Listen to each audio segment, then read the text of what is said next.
AEW Dynamite ku mikino yagenze. Quick recap on the result of AEW Dynamite. The episode featured high-stake Continental Challenge Cup matchup, a major TBS Championship defense, and an explosive physical escalation ahead of All In. United Empire, Will Ospreay, Henare, Francesca Akira vs. Don Callis, Family, Brian Cage, Rocky Romero, Lance Archer. United States defeated Don Callis Family. Will Ospreay pinned Romero after a hidden blade. Maya Ward defeated Kris, Statlander, Persephone, and Hikaru Shida to retain AEW TBS Championship via pinfall.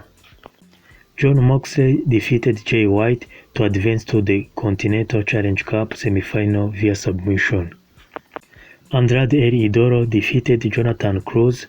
He won quickly by pinfall and confronted MJF afterward. Nigel McGuinness defeated Hikaru to advance to the Continental Challenge Cup semifinal via takeout submission. The Elite, Kenny Omega, Matt Jackson, and Nick Jackson defeated Don Callis Family, El Cron, Mark Davis, and Jack Doyle. Major show highlight. The All-In main event explodes. Following an intense backstage sit-down interview moderated by Renee Paquette, Kenny Omega turned aggressively on Will Ospreay after the main event.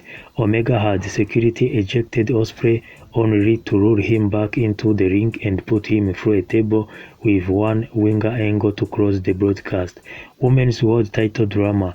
Ahead of their Wembley Stadium showdown, Willow Nightingale and Mercedes Moné engaged in a chaotic arena-wide brawl that security struggled to break up.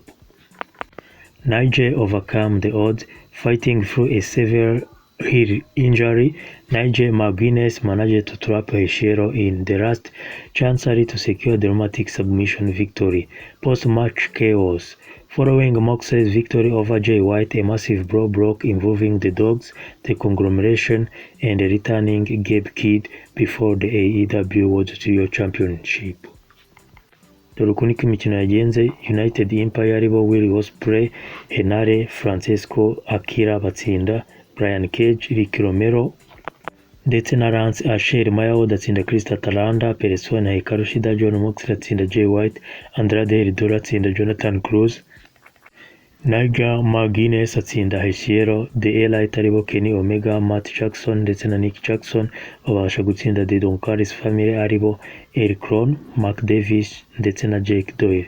That was the result of the episode of AEW Dynamite which took place on the 18th of August 2026. Thank you for your time. Wakoze kubana nanjye.